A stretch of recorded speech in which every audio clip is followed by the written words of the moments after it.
Hi guys, the objective here is we're making a 15-inch square bag for a kite that we recently made. So our materials list is we want a rectangle of fabric that's 15 inches by 30 inches. When we fold it in half, we'll have a 15-inch square. We need one side of number 5 coil zipper, because it's easy to work with and you can sew through it without breaking your needle. And we need a slider. Now, I only have half of the zipper because I only need that half to go along the top edge of the bag. Now, coil zipper has a front and a back, unlike Vislon zipper, which does not. So we have to pay attention to which side goes against the bag. The fabric has a bit of a curve to it from being on the roll for a long time. So I like to put that on the outside of the bag so that it kind of looks like it just gives it a more finished look. So this is the outside, the good side of my bag, and this is the good side of my zipper. And we want good sides together, so I'm turning the zipper upside down. And if you handle a coil zipper, it's flat on one side, and the teeth of the zipper bump up on the other side. That's the good side. So, well, the other thing I do is, if I'm making a bag that's 30 inches long, I cut my zipper chain 1.5 inches longer than that, or 31.5 inches. So I want some overhang on both sides, A, and B, I want one side to be longer than the other. That'll make it much easier to put the slider on later. So, one of the most valuable tools in my arsenal is a hot tacker, and all this is a wood burner from Joann Fabrics. They run about $12 when they're on sale. I use the pointy tip that comes with it and a spring. Now the spring does two things. It does several things. One, it steadies the tool. So I'm just going to count my teeth for the right number. I usually offset about 8 teeth somewhere in that neck of the woods. Alright, now the spring steadies the tool, holds both layers of fabric together, and it allows them to stay together. You go through, you do your hot tack, and the spring holds them long enough for the hot tack to cool. If you just go blam, they'll come right apart again, especially if there's any pressure. So we just take our time and move down. I'm aligning the edge of the zipper with the raw edge of the bag. That's all I'm doing. And when I get this done, I'm going to go over to the sewing machine, and I don't need a zipper foot. This is a regular foot. And I'll offset my needle all the way to the left. And if there's room for the tripod over there, I'll try to get video of me doing that. But right now I'm just hot tacking. I don't know if you can see those little dots, but each one of those dots is a spot weld. Where with normal fabric we would pin, because this is synthetic, we can melt it. So the zipper and the fabric are synthetic, so we're just spot welding them together. That way we don't have to go back through and take pins out later. Once it's done, it's done. Okay, so again, I offset about 8 teeth or so up here. It's not critical. I just want enough to go down inside the bag and not pop out. And I want one side longer than the other, because when I go to put this pull on, that makes it much easier to feed it on.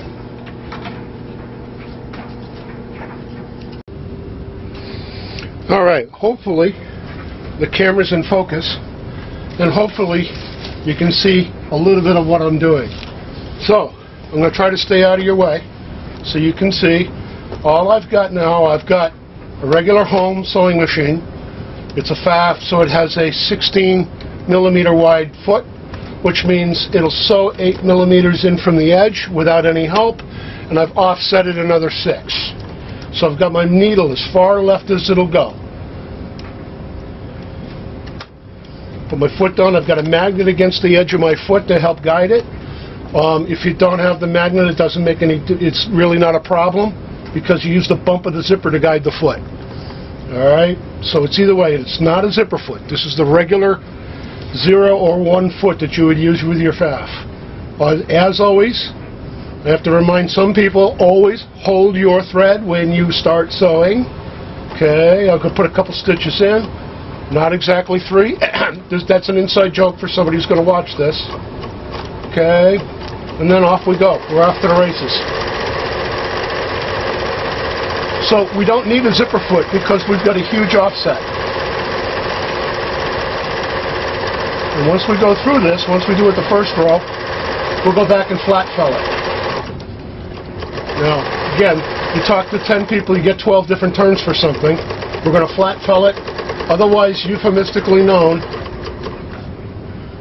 And I'm not even going to worry about backtacking because we're going to do a couple more things with it. So, okay, hopefully I didn't have my shoulder in your way so that you could see what I was doing. Now, worst case, I'll do it all over again, right? Okay then. So I'm going to trim. I always trim my threads as I go. That's just me. You know, that's why they make chocolate and vanilla. I'm losing my magnet. Okay, that's what my magnet looked like. I'm taking my magnet off and putting it aside. And now I'm just going to top stitch what I just did. And I'm leaving the needle in the same position. And I'm using the zipper. The edge of the zipper is my guide for how far out to sew. Put a couple in, back up, off we go. So I'm kind of holding that left side of, I'm just giving a little bit of tension of the zipper against the foot. So it just gives me a nice even crease on the fabric next to the zipper.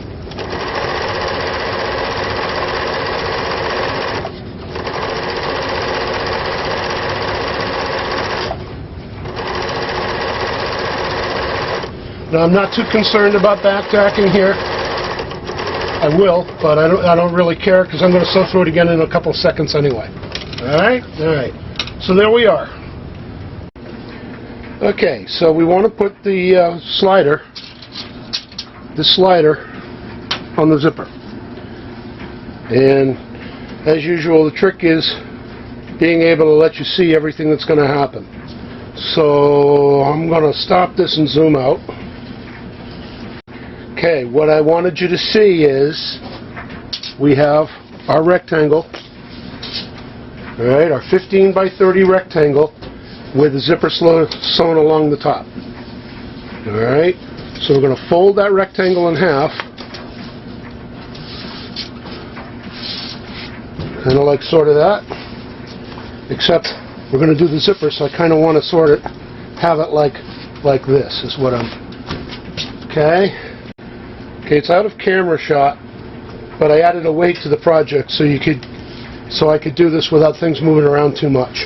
So at this point, I want to put this pull, the slider, on this zipper. I'm going to align the zipper first. Now, I don't care where the ends go. In fact, I prefer that the ends don't meet. What I care about is the edges, the two edges of my bag. So I'm going to try to line those up. I know you can see right through my hand, right? Good. All right, so my edges are lined up. In other words, in a perfect world, it's a straight line right across. Now you notice my zipper's longer on one side than the other. And the reason that is I can slide one side into the zipper, and I don't have to fight with that while I try to put the other side in. So it's just a matter of getting the other side into the zipper. Easier said than done, of course, especially when you're trying to show people. Slide the other side in, you notice. Okay, now I can move my slider. Sure I can. It says so right here. Okay, now I can move my slider, and in a perfect world, those are perfectly aligned, and they look close enough for me. I'm not going to futz with it. But if I had to, I could back the zipper down, all right, just enough for this side to come out, turn it just a little bit, and that would advance one tooth on that side. Okay? So it's easy to get it lined up, but we lucked out, we got it right on the first shot, and I'm not going to futz with it. Alright? So, now, we want to make sure this zipper stays there. We want the pull to stay on the zipper. Okay, so we worked a little hard to get our zipper in, and now we have it there, and we kind of want it to stay there. So what we're going to do is we're going to sew bumps here and here and here. That will do two things. It'll hold the zipper together so it never comes apart, and when you go to unzip, you won't unzip too far and have the zipper disappear down into the seam. So first we have to configure our machine.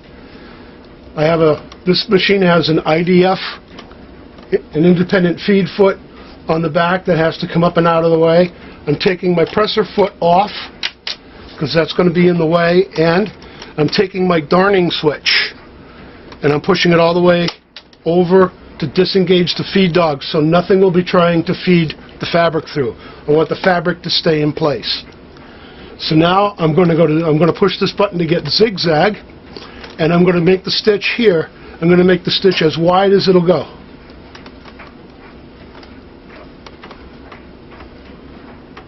Okay, so my needle will go as far either side of it, and it'll be just enough. All right, and my feed is off. Okay, so now I can take my zipper. I'm going to stick it into my machine. All right, and I don't know if you can see it at this length of zoom, so I may adjust that. But what I want you to see is the aperture, the appendage, the thing that usually holds my foot, straddles the zipper almost perfectly. Let's see if we can get that a little closer for you.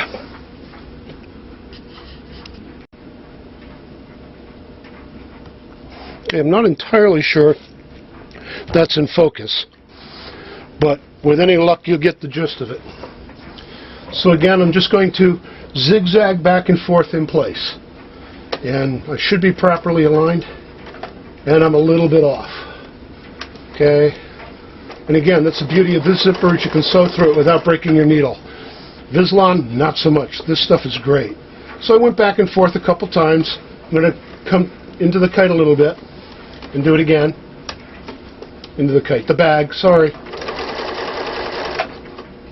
And do it again, and I'll do one more bump.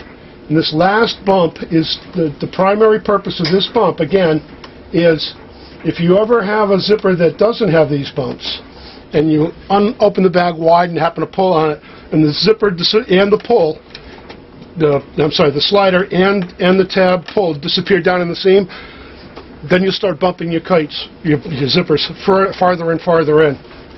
So, my last bump. Kind of want to check to make sure you're not sewing any other part of the bag except the zipper. Okay, now we're bumped.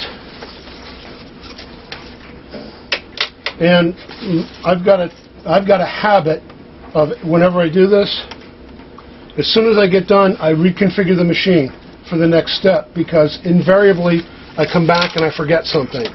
So first, I'm putting my darning switch back to the right, straight stitch, presser foot back on,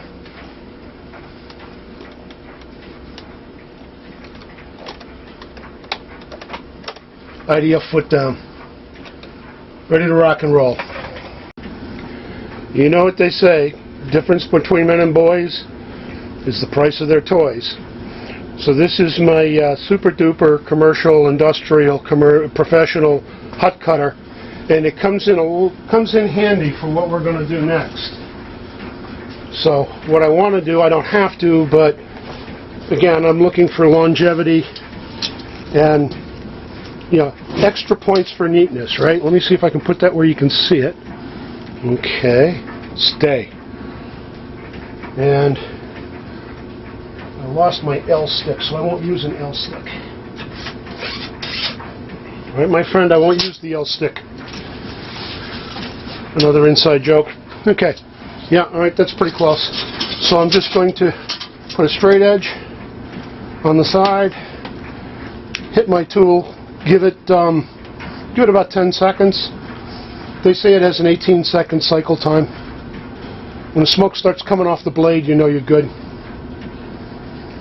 And all I'm going to do is I'm going to cut my zipper. Gives me a nice finished, and it's hopefully one more step, one more thing that will help keep the zipper from coming apart ever.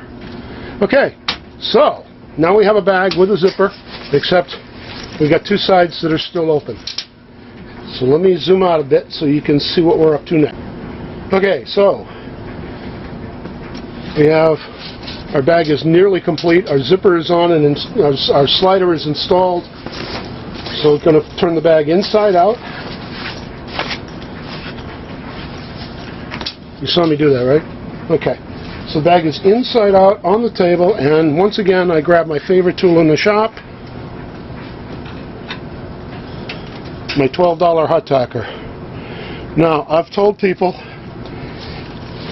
over and over, when they can listen, that you can spend a lot of money on these.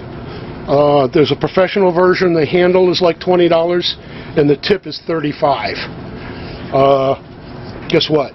You know, for $12 you can get the same thing at Joann that'll last twice as long. So guess what I do? Alright, so I want to make sure you can see this. I want the edges of the zipper to match. I want the zipper to be perfectly flat on the top of the bag. Okay, I don't want it to bend either side of the bag. So what I'm concentrating on is I want the two white things of my zipper. Okay, I'm going back and forth to get them where they match each other. Okay, not critical. Again, just as my one friend who competes with made kites that are made, he says tenth of a point. You always go for that extra tenth of a point. So neatness counts. Now, can you see what yeah, okay. I'm still in frame, sorta, kinda. Now let me try to turn it this way and do it with my non-dominant hand. So I'm aligning my edges, and again, we're just doing a quick hot tack. It doesn't take much. It takes very little pressure. Okay, and the reason I like to do this is I like to start at the fold in the bag back here. I like to start sewing there and end up at the zipper. That's just me. Now let's see if I can do this so you can see it. Nope, I'm in the way again. Alright, so with my non-dominant. Okay. Now, in a perfect world, our edges match perfectly, like these did. If in an imperfect world, if your edges don't match, you can either sew farther into the bag, or use a hot tool, use your hot cutter, and cut them off evenly. Either way. Alright, whatever works for you. Okay, last step, coming up. Okay, so with any luck, you can see what I'm doing, and I'll do my best to stay on a frame so you can see what I'm doing. I'm putting my magnet back on, and I'm putting my magnet right up against the edge of my presser foot. Okay, and what I'm going to do is, you don't have to do this. I do it, it's habit for me. I offset it towards the magnet. Okay, my bag is inside out. Alright, I'll put it up this way so you can see I've got zipper inside my bag. And I like to start on the corner farthest away and come towards the zipper. Alright, so I'm going to zip in, I'm going to back tack, off we go. Now see, this is the beauty of having everything hot tacked. Okay, we're going to get somewhere close to the corner. And again, I use landmarks that are on my throat plate for where the corner is. I'll go one more stitch. Okay, stopping needle down so it holds the work while I turn it. Okay, and off we go. And so I don't want the magnet to interfere with the zipper when I get there. I can eyeball it, and I just want the edge of the fabric against the edge of my presser foot, and I'm going to come right up to my zipper until the machine says, no, I don't think so anymore. And then I'll back up. And there it is. So now we have a 15-inch square bag. And one thing I did not mention is the material that we're using is uncoated flag cloth. All right, it's the technical term is 200 Denier Oxford nylon flag cloth is what it is. It's not coated, it breathes, so if you put your kite away somewhat damp, you don't have too many concerns about mildew. Alright, so I'm just turning the bag inside out. I should probably do that someplace where you could actually see it. Okay, this is the bag inside out. You can see stitching along here, stitching along here. The zipper is inside out along here. You can see all of our hot tacks or not. Alright, so we just grabbed the bag. Sorry, I didn't mean to jerk the camera. Put it inside out.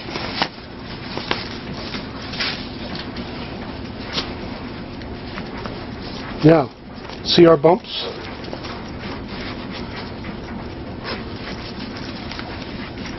I know. I'm making the camera crazy. I apologize for that. And see, we have a bump, and can't reach a stick right now to really poke this through. Hey, I'm going to try this at home. We're professionals. So, anyway, I've got a bump here. I got a bump right at the corner of the bag, and there's another bump down in the bag. So again, the zipper shouldn't ever come apart. All right, so now we have a square bag. Once we pull all the corners out. Okay, for all practical purposes, the bag is done. Except this is a kite bag. We're going to put a kite in it. We're going to put a kite in it with a very complicated bridle. So, what we do with kite bags, to keep our bridles from getting tangled, we'll put a loop on the pull of the zipper. So I just took, I used an 18-inch piece of string. Alright, I'm just going to bring the ends together. I'm going to tie the ends together with a figure-8 knot, because it's a bulkier knot than an overhand. I don't care, you can use an overhand. So I'm going to turn, I'm going to wrap all the way around. I'm going to do a 360. Okay, and then I'm going to go back down through my hole. And that gives me a knot. Can you see the figure-8? I know it's kind of far away. Did I do that? Alright, that's a figure-8 knot. We just pulled it up tight so it doesn't look like a figure-8 anymore. Now, one of the jokes about me, alright, one of the most popular knots that you learn as a kite flyer is the lark's head. The next most popular knot is the prusik, which is a lark's head gone around twice. That's a prusik, not a double lark's head. What we're going to tie here now is a double lark's head. Yes, you heard me say that. So, I'm going to put my knot through my pull. Am I on camera? Okay, fine. Alright, knot goes through the pull. Knot goes through the loop. Now that is a perfect lark's head right there. That's a lark's head.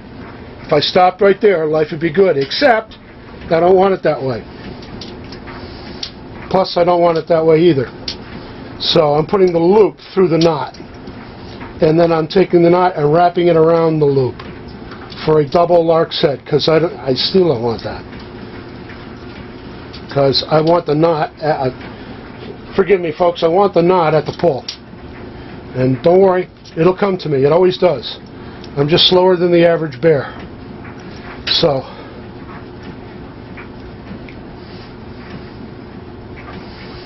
alright, so what am I trying to do here?